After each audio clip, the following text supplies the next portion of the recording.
Justice Swalwell. Thank you. Ms. Foster, you think a 10-year-old would choose to carry? In the 10-year-old case, first of all, the Ohio... No, my question is, would a 10-year-old choose to carry a baby? In the Ohio case, the Ohio Attorney General said that abortion would have been justified. Focus on the question, please. Would a 10-year-old choose to carry a baby? I cannot... Do you think a 10-year-old should choose to carry a baby?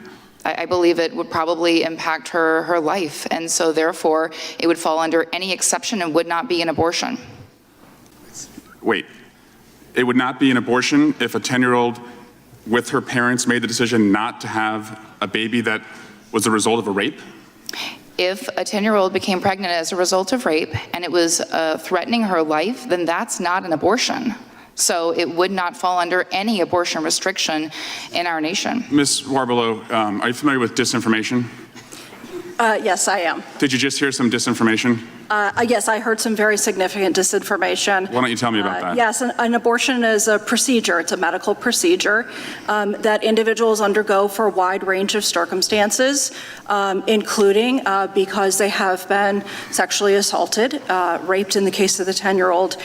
It doesn't matter whether or not there's a statutory exemption. It is still a medical procedure that is understood to be an abortion.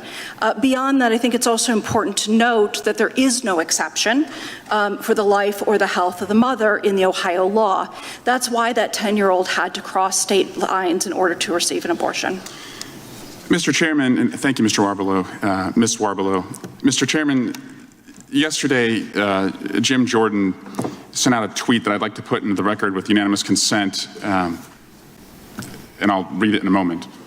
You read it, and then I'll give you that. It's a Washington Examiner posting that Ohio AG Dave Yost said his office has not found any evidence of a 10-year-old rape victim in the state who, according to a report cited by President Joe Biden, was 6 weeks pregnant and traveled to Indiana to receive an abortion. Mr. Jordan's statement was, another lie, anyone surprised? Without objection. I'd also like to put into the record from today's Wall Street Journal, from the editorial board, correcting the record on a rape case, and it's the Journal correcting its own misstatement the day before. Without objection. So yesterday, Ms. Warbelow, speaking of disinformation, Jim Jordan called a 10-year-old rape victim a liar. A 10-year-old rape victim was called a liar by the ranking member of this committee. And I know that he did that because he hates the president. It's clear every day from his statements and the statements from MAGA Republicans that they don't like Joe Biden, so they're going to call him a liar. That's fine. But what is worse is the reason that he did it is because he doesn't like what that rape victim represents, which is that this law from the Supreme Court, Dobbs, and the laws that will follow in states like Ohio and Texas and Georgia and other states will bring us government-mandated pregnancies for 10-year-olds, fourth graders, little girls. And to deflect from that, they choose to bully and beat up transgender individuals who represent fewer than 1% of Americans.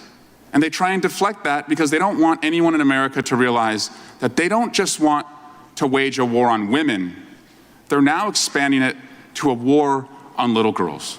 So, Ms. Warbelow, let's go back to where we started here. Can a little girl, should a little girl make the decision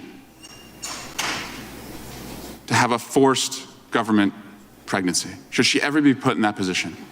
She should have the opportunity, in consultation with her parents and her medical providers, to make the decision that is in her best interest. And under this current law, does she have the opportunity to make that decision?